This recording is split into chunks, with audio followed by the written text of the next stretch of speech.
was true. It was just like that. But it wasn't just like that. Not really. The night before Litvinov died, as the rain pounded on the roof and coursed through the gutters, he'd called out to Rosa. She'd been washing the dishes and hurried to him. "What is it, darling?" she asked, putting her hand on his forehead. He coughed so hard she thought he was going to spit up blood. "When it passed," he said, "there's something I want to tell you." She waited, listening. He began, but the cough returned, sending him into convulsions. "Shh," Rosa said, covering his lips with her fingers. "Don't speak." Litvinov took her hand and squeezed it. "I need to," he said. And for once his body complied and was quiet. "Don't you see?" he said. "See what?" she asked. He squeezed his eyes shut and opened them again. She was still there, looking at him with tenderness and care. She patted his hand. "I'm going to go make you some tea," she said, getting up to go. "Rosa," he called after her. She turned. "I wanted you to love me," he whispered. Rosa looked at him. He seemed to her just then like the child they'd never had. "And I did love you," she said, straightening a lampshade. Then she went out the door, closing it softly behind her. And that was the end of the conversation.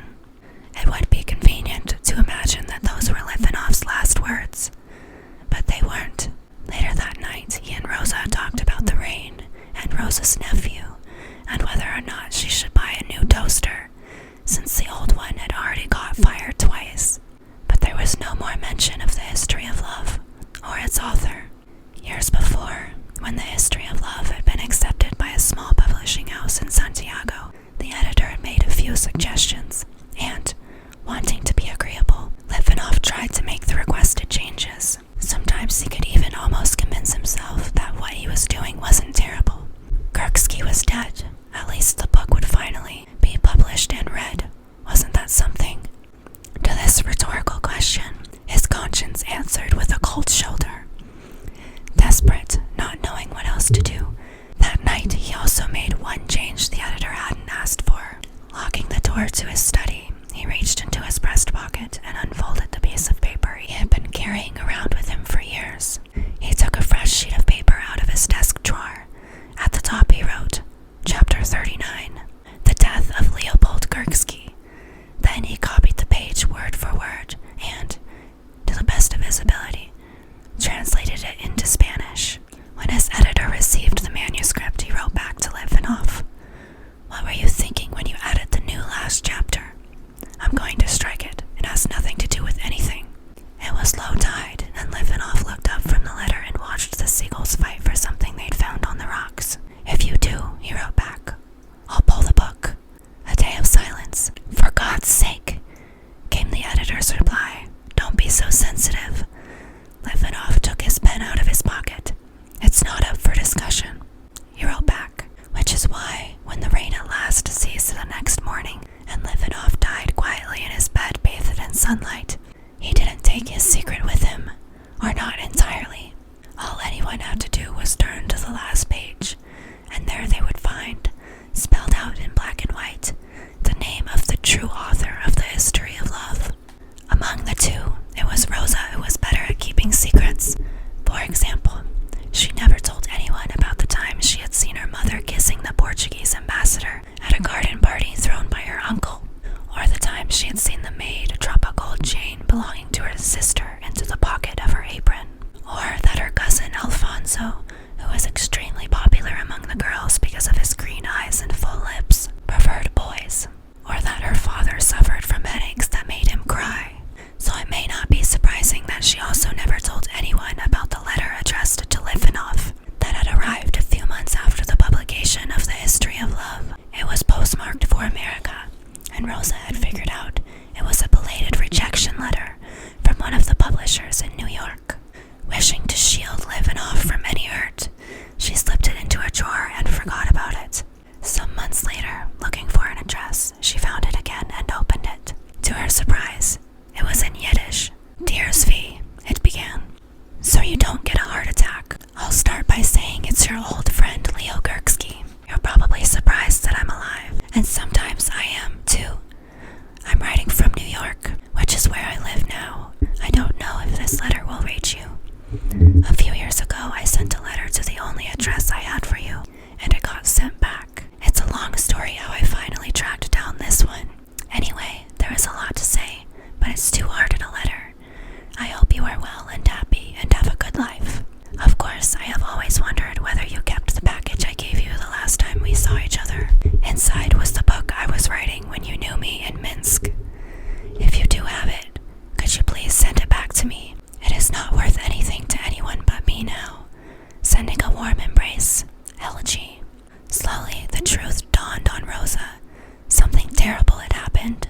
was grotesque, really. It made her sick to her stomach just to think of it, and she was partly guilty. She remembered now the day she discovered the key to his desk drawer, opened it, found the pile of dirty pages in a handwriting she didn't recognize, and chose not to ask. Levinoff had lied to her, yes, but with a dreadful feeling, she remembered how it had been her who'd insisted that he publish the book. He'd argued with her, saying it was too personal, a private matter, but she'd pushed and pushed, softening his resistance until he finally broke down and agreed. Because wasn't that what wives of artists were meant to do? Husband their husband's work into the world, which, without them, would be lost to obscurity. When the shock wore off, Rosa tore the letter to pieces and flushed them down the toilet. Quickly, she thought of what to do. She sat down at the little desk in the kitchen, took out a piece of blank stationery, and wrote, "Dear Mr. Kirksky, I am very sorry to say that my husband, Svi, is too ill to reply himself. He was overjoyed to receive your letter, however, and to hear that you are alive. Sadly, your manuscript was destroyed when our house was flooded. I hope you can find a way to forgive us." The next day she packed a picnic and told Levinoff they were taking a trip to the mountains. After the excitement surrounding his recent publication, she told him he needed to rest. She supervised the loading of the provisions into the car. When Levinoff started the motor, Rosa slapped her forehead. "I almost forgot the strawberries," she said, and ran back into the house. Inside, she went directly to Levinoff's study, removed the little key taped to the underside of his desk, slipped it into the drawer, and took out a sheaf of warped, dirty pages that smelled of mold. She placed them on the floor. Then, for extra measure, she took the Yiddish manuscript written in Levinoff's longhand off a high shelf and moved it to one closer to the bottom. On her way out, she turned on the tap of the sink and plugged the drain. She paused to watch the water fill the basin until it began to overflow. Then she closed the door to her husband's study behind her, grabbed the basket of strawberries from the hall table, and hurried out to the car. Sorry, honey. Wow, I am in shock. Okay, I don't remember this from when I read this book in high school. No matter what kind of situation you are in, if telling the truth is that hard for you, please don't resort to doing things like that, causing actual emergencies, disasters, flooding a home just to avoid telling the truth for her husband. I mean, yeah, it's nice that she did something for her husband to protect him, but no, this is not right. To flood your own house because you're so scared of telling the truth, or saying you know something that you don't want to say you know. This is just messed up, Rosa. Wow. I would say that I'm really judging Rosa, and I really don't like her now, and this shows like a very poor lack of character, basically. Lack of, I don't know, but I also think that this shows a lot of how this generation, this like past generation, people who are now like really, really old people, basically, in 2023, I feel like that's how they were raised by their parents, was to be so scared of telling the truth, whether it's your emotions or what you're going through, or you being embarrassed about your finances, or something like your husband doing a misdeed. People are so scared of telling the truth and like gossip happening about them that they would rather flood their own house than to actually take care of things the proper way. Blows my mind. I'm so glad that instead of being wired that way like my family is, I knew literally since I could form thoughts, I knew that my family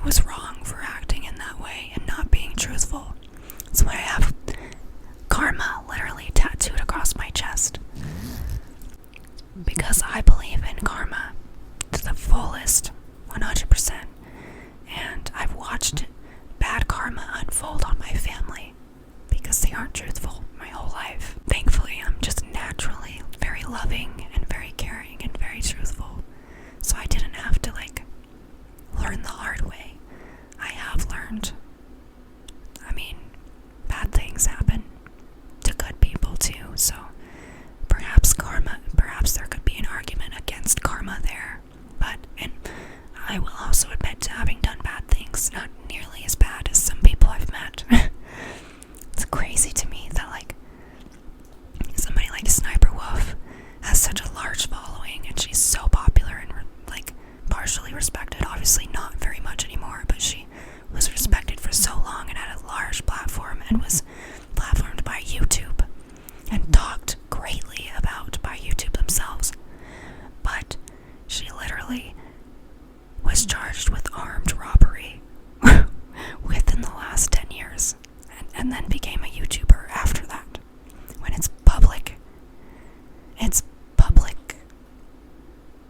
Anybody can look up her mugshot and see she literally robbed someone at gunpoint. And yet people like me who've done like very minuscule things seem to get judged the most. I think it's because I'm so upfront about my mental health and my mental illness affecting me so much, and not a lot of people like the truth. To bring me back to my original point, a lot of people still have that like fear of the truth and fear of sharing their feelings and like fear of working through things the correct way out of embarrassment or like gossip. But it is really scary to get past that. But enough bad things happened to me to where I had to be like, I just had to get over it.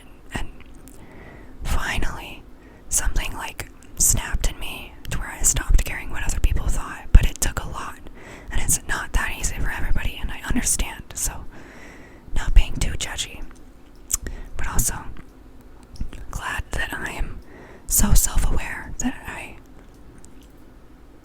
can see all that. Okay, I think I lost my point there. I'm exhausted. The sun is about to go down, and my dog is very antsy for me to take her on a walk before the sun goes down. So I'm gonna do that.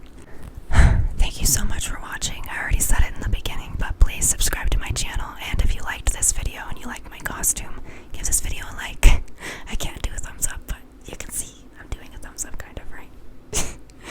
I'll hit that notification bell if you want to see the rest of my costumes for Halloween. I'm gonna dress up like Barbie on Halloween, and that video will come out on Halloween, so I definitely recommend checking that one out. It's gonna be so cute. I love the outfit that I found. Okay, I'll give you guys a look at my dog really quick because I did in the last video, so here.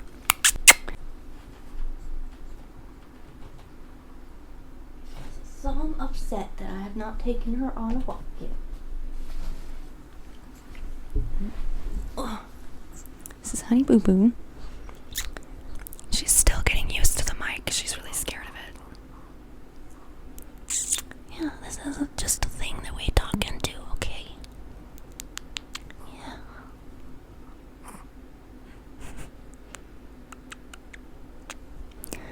Whatever you're doing, have a good day, good night, good evening. Bye, guys.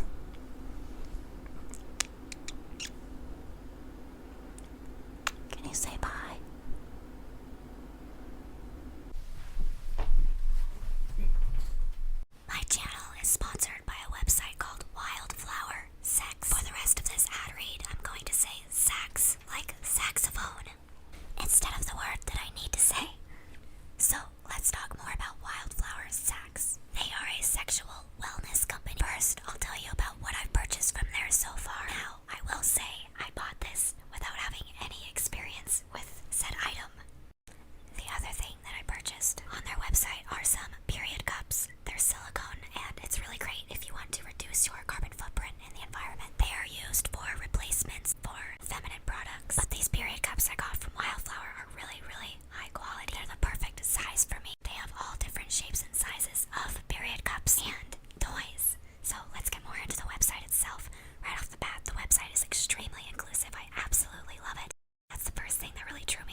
I just realized in the last video I filmed before this, I totally forgot to do the clapping to sync my audio with the mic.